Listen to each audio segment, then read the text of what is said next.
Et autre campagne ce lundi, c'était le lancement de Join the Femme contre le harcèlement sexiste et les violences sexuelles à Bruxelles. À l'initiative du ministre-président bruxellois Rudy Verwoerd et de la secrétaire d'État à l'égalité des chances Nawal Ben-Amou. On en parle avec notre invitée Delphine Recus. Bonjour. Bonjour. Alors vous êtes référente genre au Forum des jeunes. Vous nous avez rejoint dans ce studio. Alors le but de cette campagne, en fait, c'est vraiment d'inciter tout à chacun à agir dès qu'on voit en fait une agression sur l'espace public. C'est ça. Alors c'est important de rappeler que tout un chacun, toute un chacune peut réagir avec ses capacités, et donc c'est pour ça qu'il y a des outils qui sont donnés. Donc la méthode des 5D qui a été mise au point par Plan International pour réagir selon comment on se sent. Il y a différentes manières de réagir et ces 5D proposent 5 manières de réagir justement. Alors avant qu'on aille plus loin dans notre discussion, je vous propose de regarder le sujet de notre collègue Michel Gaillère qui présente justement la campagne.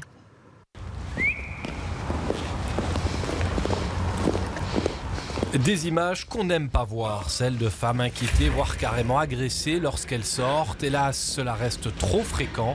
Confirmation à la sortie d'un métro. Des sifflements, des choses comme ça, mais personnellement, j'en ai pas eu énormément.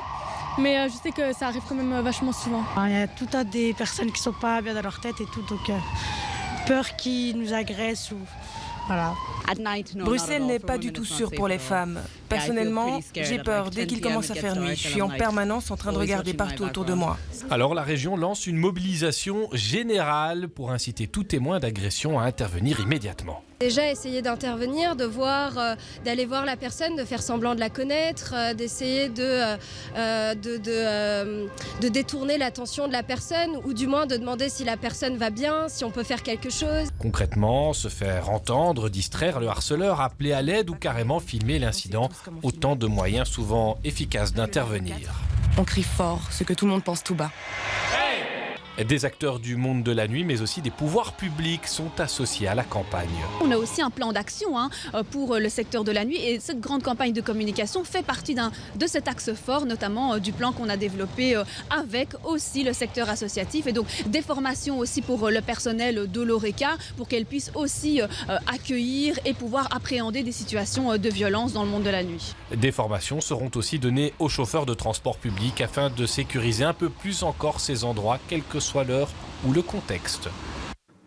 Alors évidemment, cette campagne, elle n'arrive pas par hasard. Ce n'est pas nouveau finalement que Bruxelles reste un endroit où il y a quand même du harcèlement. Le phénomène sexiste, il existe dans l'espace public. Il a été identifié déjà depuis plusieurs années et notamment avec le reportage de Sophie Peters. C'était en 2014.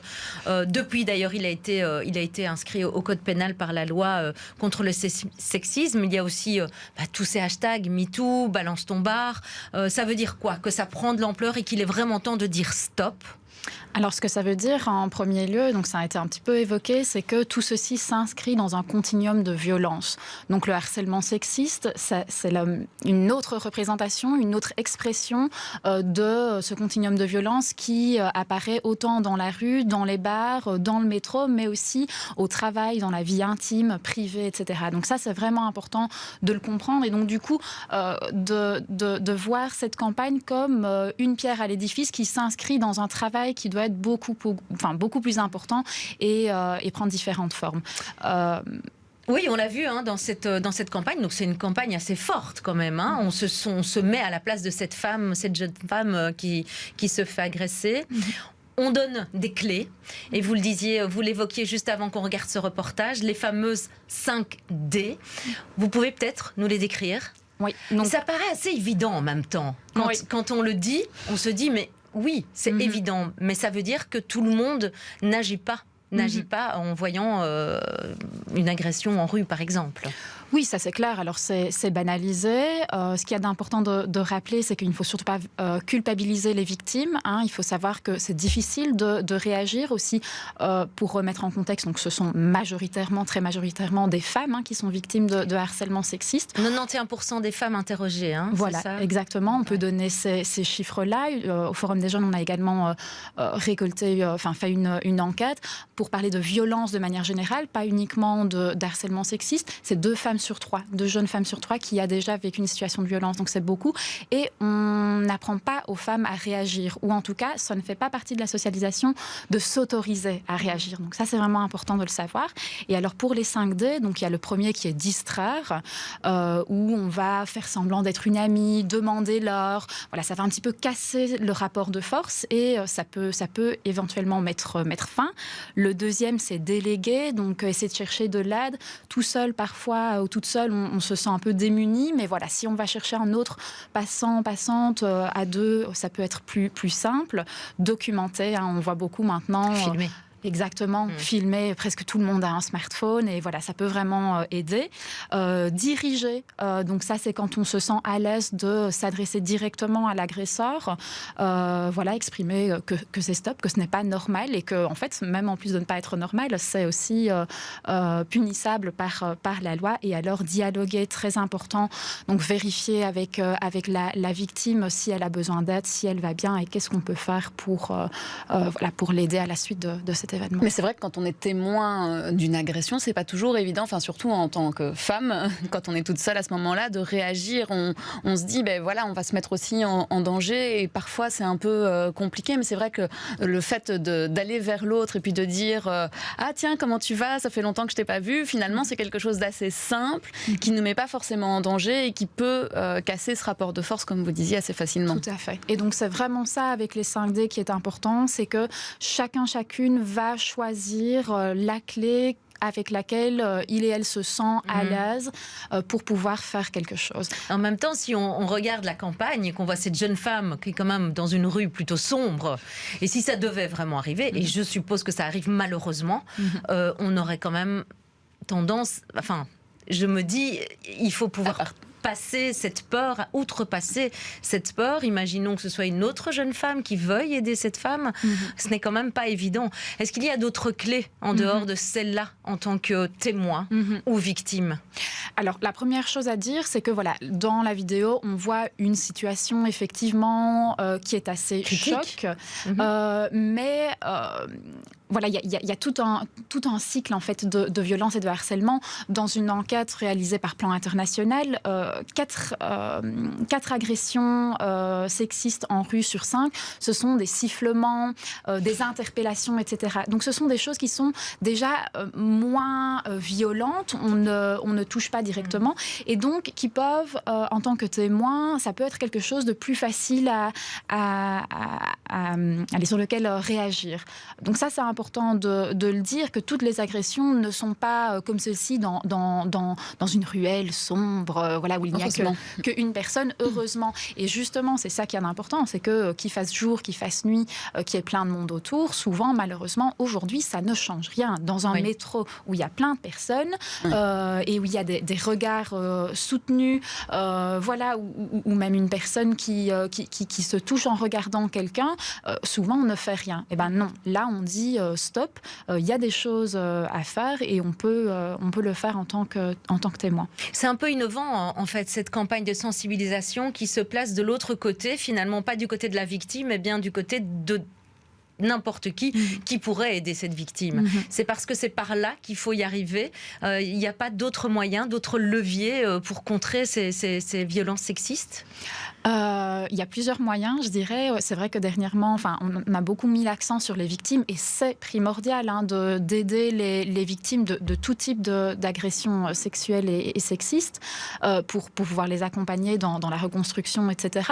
Il y a aussi plein de choses qui sont mises en place. Je pense notamment à la SBL Garance qui donne des cours d'autodéfense féministe pour arriver en tant que femme à se défendre, femmes et également personnes minorisées, minorités de genre, etc.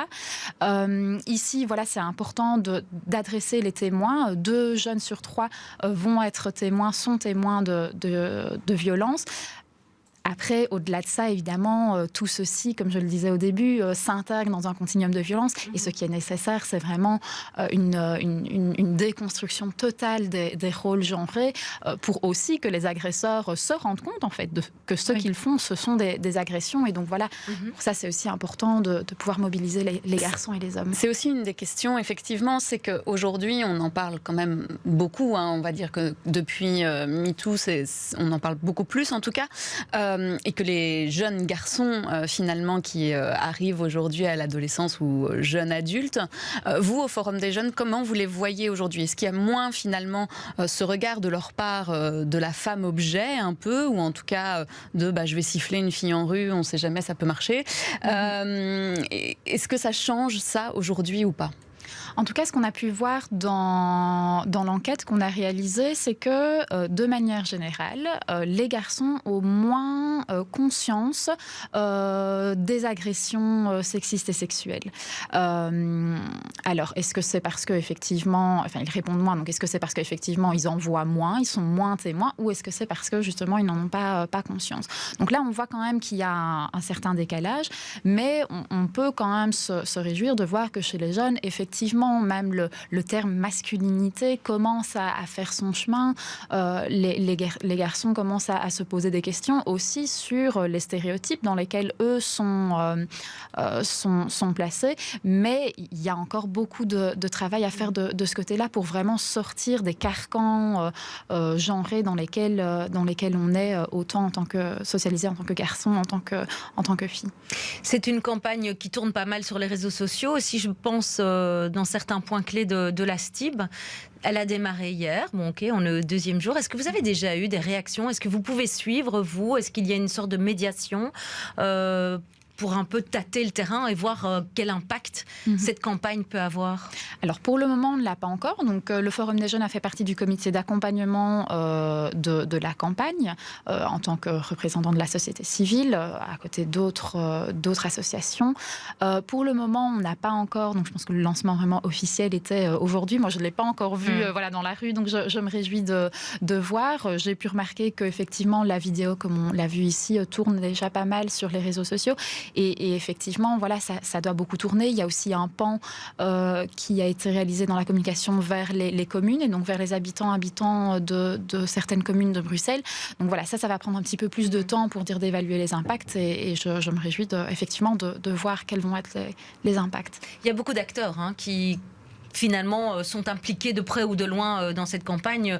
J'avais noté notamment, donc la campagne, on rappelle qu'elle s'appelle John de Femmes. J'avais noté des acteurs bruxellois comme le parquet, la police de Bruxelles. Ça, c'est hautement important, bien évidemment. Le Conseil de la nuit, Brussels by Night, forcément, la fédération Oreca, et on le sait, avec le Balance ton bar, forcément, c'est d'autant plus important et il faut passer par là. Est-ce que tout cela fait qu'on se sent un petit peu plus rassuré? C'est un message aussi d'apaisement vis-à-vis de la population bruxelloise? Alors en tout cas, je pense qu'on peut saluer effectivement la concertation qu'il y a eu autour de cette campagne. Vraiment plusieurs acteurs, comme vous le disiez, très importants, le parquet, la fédération Oreca, Brussels by Night, etc. Je pense que c'était vraiment primordial parce que voilà, cette problématique touche à plusieurs secteurs, rentre dans un continuum de violence et c'est absolument nécessaire qu'on mobilise tous les acteurs actifs dans ces secteurs-là pour que ça ait un impact. John de Femmes, c'est donc cette campagne de sensibilisation envers les victimes d'harcèlement dans l'espace public. Si vous êtes témoin, donc, ça vous permettra d'agir, de réagir pour pouvoir aider ces personnes, puisqu'on l'a dit, plus de 90% des femmes interrogées ont déjà été victimes de près ou de loin, en tout cas de harcèlement au moins.